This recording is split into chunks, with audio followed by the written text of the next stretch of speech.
पास कहाँ हमने खत्म की थी class? If A spring having spring constant K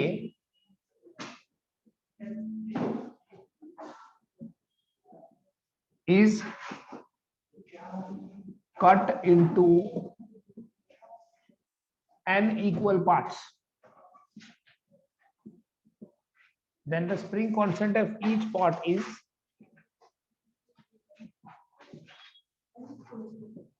spring constant of each part is n times K.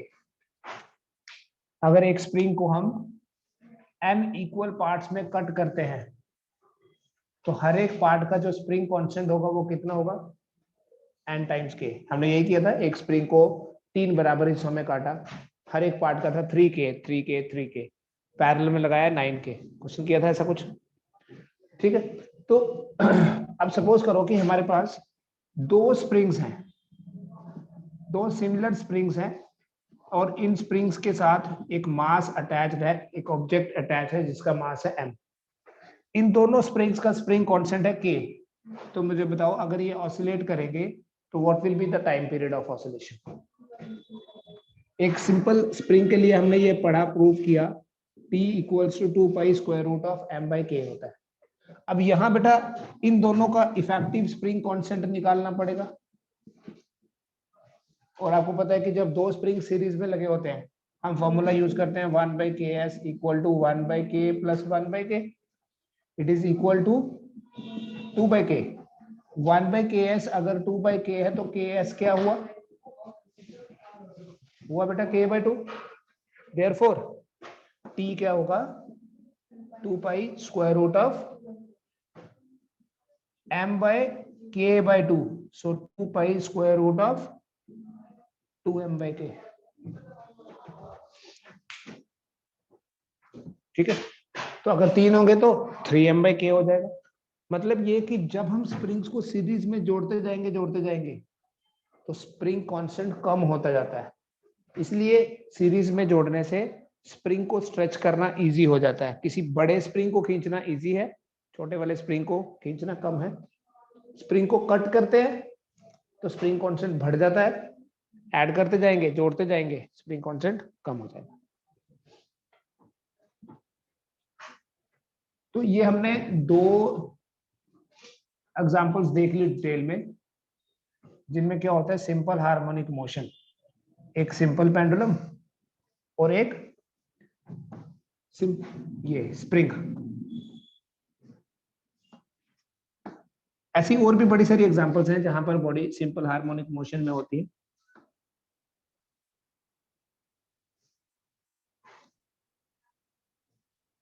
Like oscillations of a body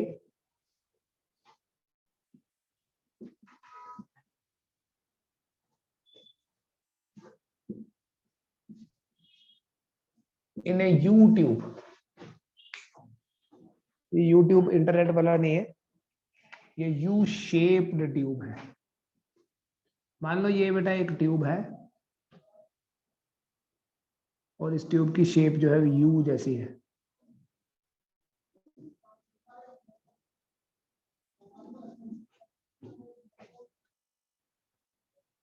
And we put some liquid in this tube.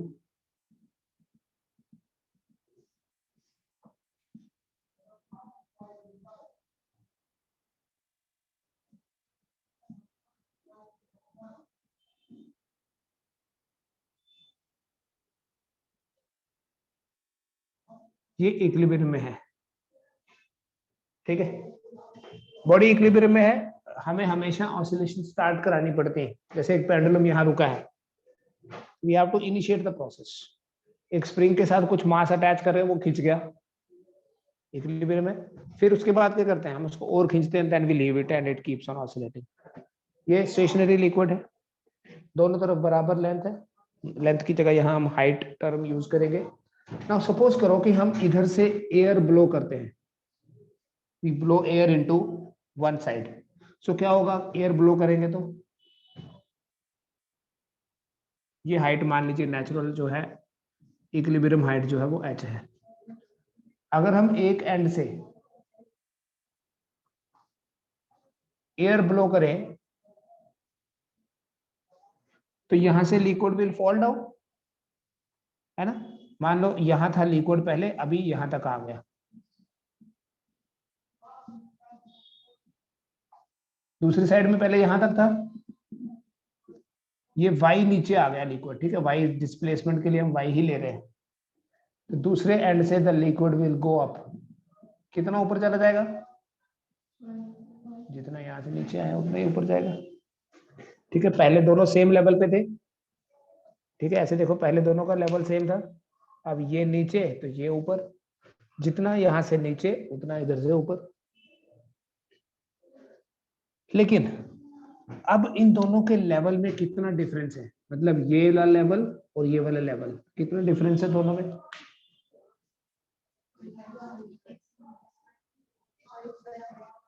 तो भाई ये जो extra liquid होगा, देखो एक तरफ से y नीचे आया, एक तरफ से y ऊपर गया, तो ये अगर y है बेटा, ये भी तो y है, तो ये 2y हो गया।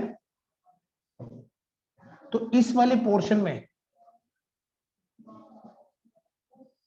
जो लिक्विड है वो एक्स्ट्रा है, मतलब ये इधर लेवल इतना है, इधर इतना है, तो ये एक्स्ट्रा लिक्विड है। अगर हमें ये एरिया दिया होगा, मान लो ये ट्यूब का एरिया है A, ये एक्स्ट्रा लिक्विड जो है इसका मास हम फाइंड कर सकते हैं, मास होता है डेंसिटी इनटू वॉल्यूम। तो अगर उसका मास फाइंड करना है, डेंसिटी हो गई रो, वॉल्यूम कितना होगा A इंटू 2y, ये मास हो गया। और जो एक्स्ट्रा वेट है, जो रिस्टोरिंग फोर्स है, उसकी वजह से होगी, restoring force is due to the weight of the liquid within the height 2y.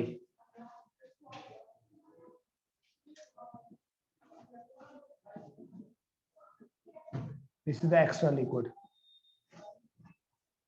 तो ये एक्स्ट्रा लिक्विड अब क्या करेगा, रिस्टोरिंग फोर्स प्रोवाइड करेगा, मतलब ये वापिस आएगा। इधर वेट ज्यादा हो गया, देखो इधर वेट ज्यादा हो गया, इधर कम है, ये साइड नीचे, ये साइड ऊपर, पहले दोनों बराबर थी, ये जितना नीचे ये इतना ऊपर, तो डिफरेंस ऐड हो गया उनका दोनों का।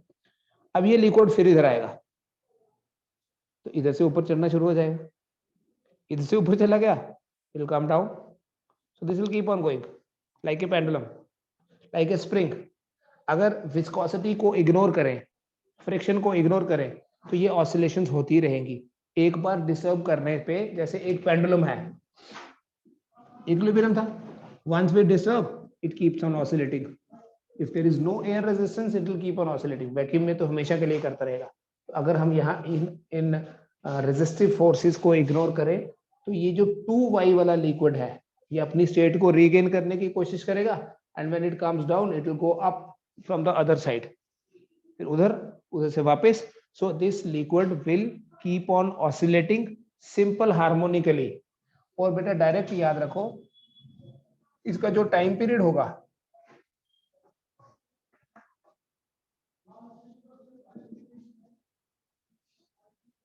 T is equal to 2 pi square root of h by g।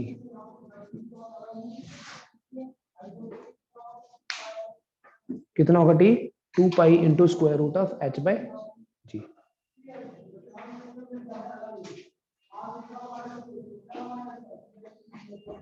Equilibrium height h, g is acceleration due to gravity। Direct याद रखना आपको, अगर न्यूमेरिकल में ये हाइट दी होगी, आप g से डिवाइड कर दो, h को डिवाइड कर दो g से।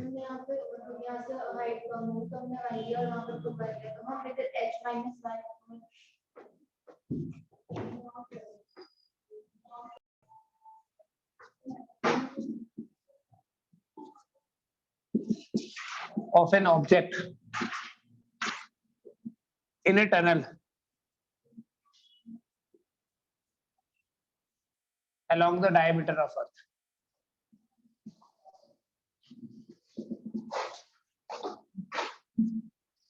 मान लीजिए अर्थ में एक टनल बना दी हमने, ये अर्थ है, एंड किसी ने यहाँ एक टनल बना दी एक एंड से लेके दूसरे एंड तक, हो गया अलोंग द डायमीटर। ठीक है, ऊपर नॉर्थ पोल से शुरू किया ड्रिल करना, साउथ पोल से बाहर। फिजिक्स है ना, you can imagine anything. And suppose यहाँ कोई ऑब्जेक्ट रखा, what will happen to this object? This is empty space, क्या होगा इसको?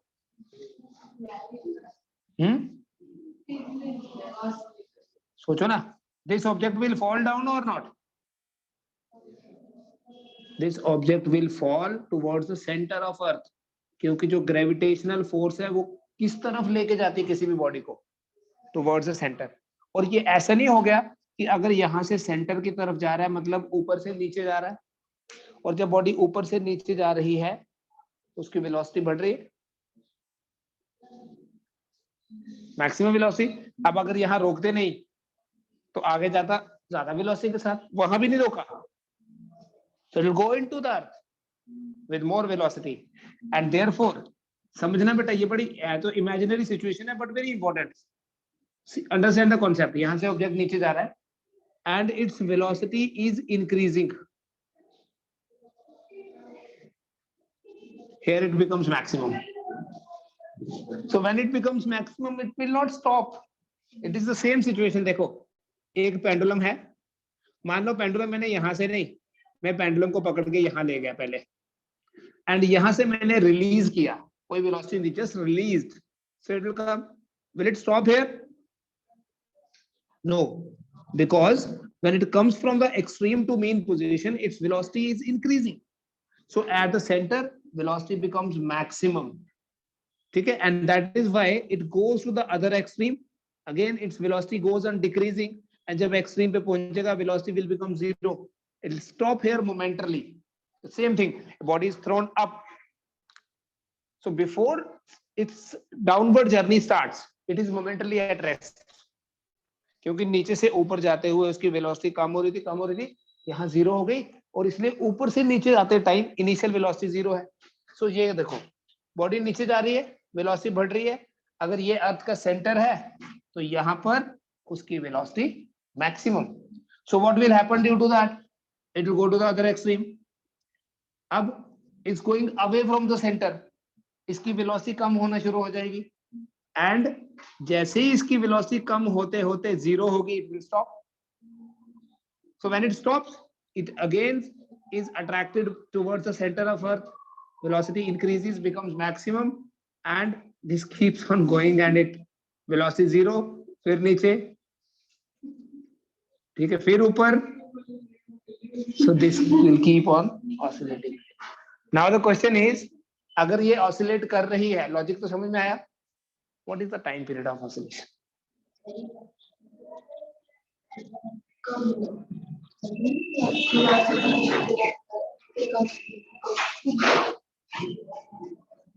The time period of oscillation will be, कम होगा नहीं, टाइम पीरियड तो फिक्स होगा ना। जैसे पेंडुलम का टाइम पीरियड है 2 pi root L by G, here the time period will be 2 pi. आप तो डेरिवेशन भी कर सकते हैं, 2 पाई ग्रेविटेशन का कॉन्सेप्ट लगा के हम डेरिवेशन कर सकते हैं, variation of G with depth, लेकिन डेरिवेशन की जरूरत नहीं, just remember this result, this time period is fixed, it will not change, it is equal to 2 pi भी है, 2 पाई रूट आर बाई जी।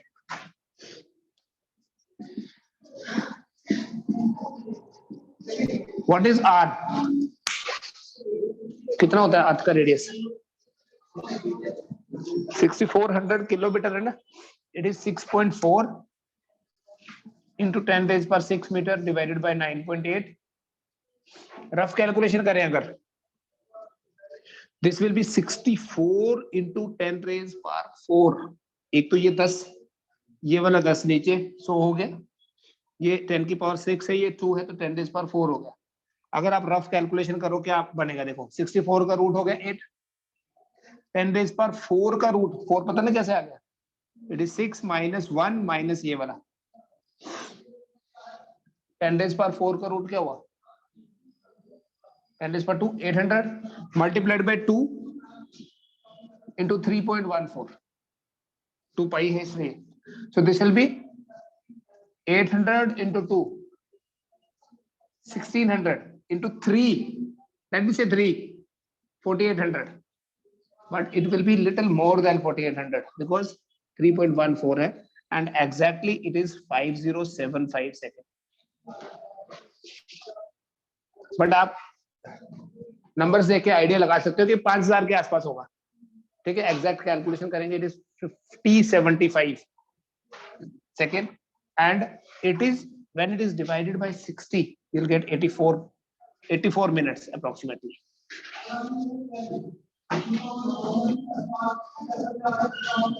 ये वही टाइम पीरियड है जो एक सिंपल पेंडुलम का होता है जिसकी लेंथ इनफिनिट है.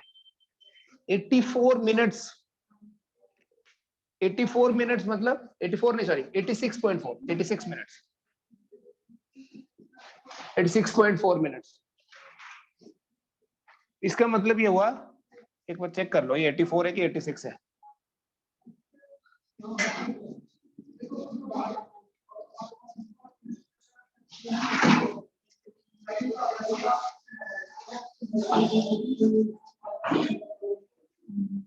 सिक्स ही लग रहा है. इसका मतलब ये है 5075 डिवाइडेड बाय 6. विदाउट भी आज good 84 minutes approximately. It is 84 minutes. मतलब इसको यहां से यहां जाने में कितना टाइम लगेगा? कितना टाइम लगेगा? 21 मिनट्स. 21 T/4 लगता है मीन से एक्सट्रीम जाने में. ठीक है, तो टोटल विल बी 84 एंड 84/4 करना है, 84/2 नहीं करना है because this is quarter circle. This is half then 3/4 and then complete. ठीक है,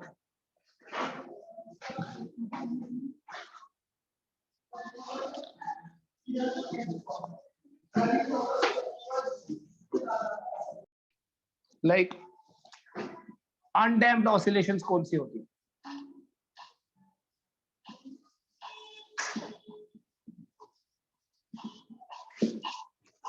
Undamped, the oscillations of a body with constant amplitude. Undamped oscillations वो होती हैं जिनमें amplitude remains constant.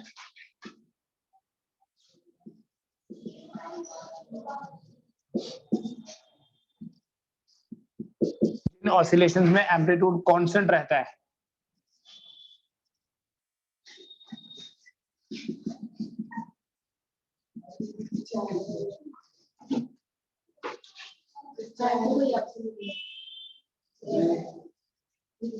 उनको बोलते हैं अनडैम्प्ड ऑसिलेशंस. और जिनमें एम्पलीट्यूड कम होता जाता है these oscillations are damped oscillations.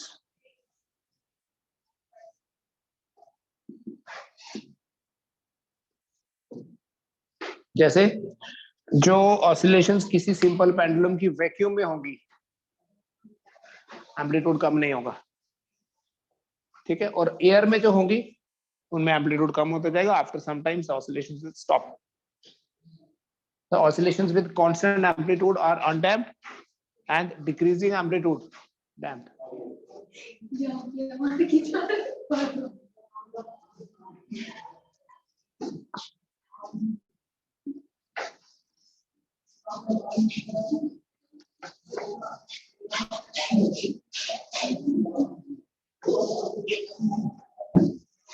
दूसरा बेटा कॉन्सेप्ट एक और है, free oscillations and forced oscillations.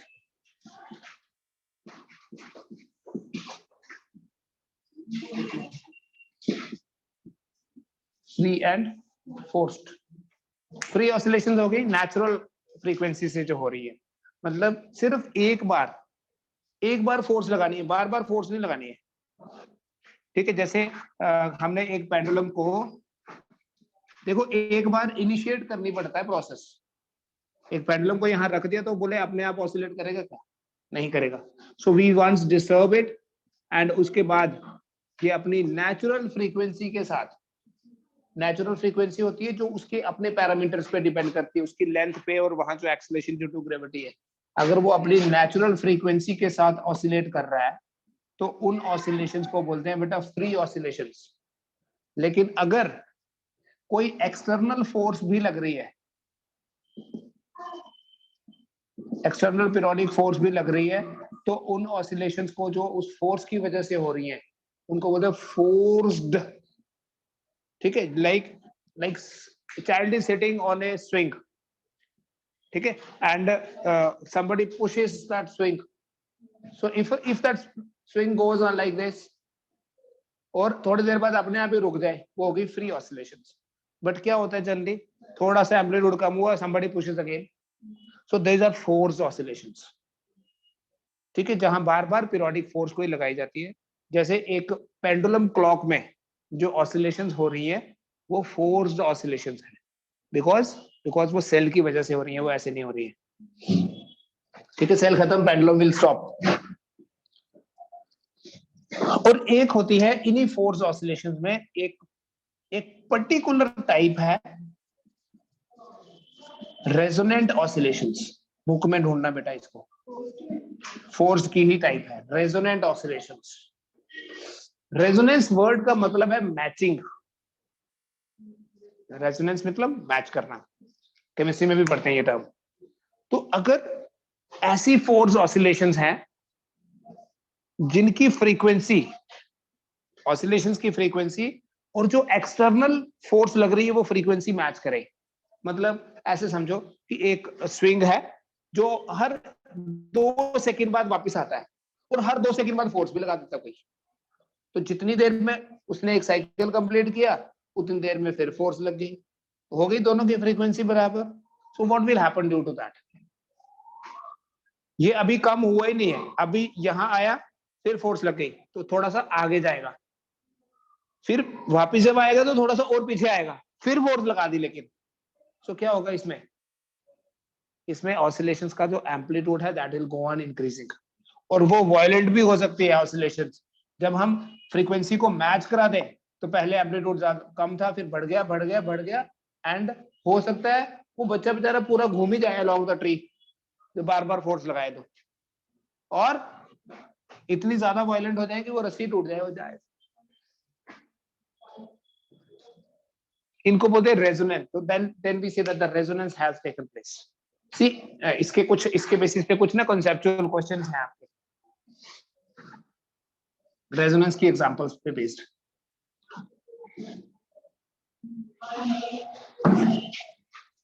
क्या होता है बेटा, during war time sometimes the soldiers have to make a temporary bridge, ठीक है, over some river or over some area, जहां वो नहीं जा सकते ब्रिज बना लेते हैं, टेम्पररी ब्रिज बनाते हैं, फोल्ड करते हैं वापस ले जाते हैं, कहीं और जरूरत पड़ेगी वहां भी बना लेंगे। वो टेम्पररी ब्रिज ना स्विंग होता है, ऐसे झूला पुल बोलते हैं उसको। तो उसमें अगर सब लोग एक साथ क्रॉस करें और करें भी पूरे फौजियों की तरह, सब एक बार लेफ्ट पाँव नीचे, दूसरी बार सबका राइट पाँव नीचे, वो ऑसिलेट कर रहा है, ठीक है, और जैसे ही ऊपर आया सबने पाँव नीचे ठोका, फिर वो ज्यादा नीचे चला जाएगा, फिर ऊपर आएगा सबका दूसरा पाँव आ जाएगा इतनी देर में, तो उसमें क्या होगा, उसमें रेजोनेंस हो जाएगी और वो वायलेंटली ऑसिलेट करना शुरू हो जाता है एंड देन इट ब्रेक्स। इसलिए while crossing a temporary bridge the soldiers are advised to break their steps, ठीक है, वो मार्च पास की तरह नहीं जाना है, कदम ताल करके नहीं जाना है, you have to move randomly ताकि सबकी फोर्स एक साथ नहीं लगे, ठीक है। तो ये भी एक क्वेश्चन है इस पे बेस, क्यों ऐसा होता है, क्योंकि रेजोनेंस नहीं होना चाहिए, the external frequency due to the weight of the soldiers should not match with the natural frequency of oscillation of the bridge, so to avoid that they apply force differently. और दूसरा, earthquake जब आता है, रन्ना ने पढ़ा है मुझे लगता है, 10th में था आईसीएसई में। क्या होता है अर्थक्वेक आता है तो, earthquake means, so what happens due to the collision of these plates, waves are generated। ऊपर तो वेव ही आई ना, वेव मतलब some kind of energy। So what happens, suppose this is a very big tower, very big building, ठीक है, very strong, बड़ा जबरदस्त इसमें material लगाया and for 5 second suppose earthquake आया, very high intensity earthquake, 5 seconds, क्या होता है यहां से वेव आई, इस बिल्डिंग के ऊपर जब ये सारी एनर्जी ट्रांसफर हुई, इस building goes up, comes down, इतनी देर में दूसरी वेव आ गई, फिर तो अगर ये 2-3 वेव्स ऐसे इसके साथ टकराएंगी ना, building will start oscillating violently, वो रेजोनेंस हो जाएगा। और इसीलिए ड्यूरिंग अर्थक्वेक समटाइम्स क्या होता है, अगर ये रेजोनेंस हो जाए तो इतनी बड़ी बिल्डिंग जिसमें बड़ा जबरदस्त वो स्टील की रॉड्स लगाई थी, बड़े बड़े पिलर बनाए थे, वो भी धराशायी हो जाती है, right. That is due to the resonance of the seismic waves बोलते हैं इनको। तो ये वेव्स और इस बिल्डिंग की जो ऑसिलेटिंग फ्रीक्वेंसी है, इन वेव्स की फ्रीक्वेंसी और बिल्डिंग की जो ऑसिलेटिंग फ्रीक्वेंसी है वो मैच करती है, तो वो बिल्डिंग पूरी की पूरी वायलेंटली ऑसिलेट करने लगती है एंड इट फॉल्स डाउन। ठीक है, दिस इज अबाउट ऑसिलेशंस, इतना ही है।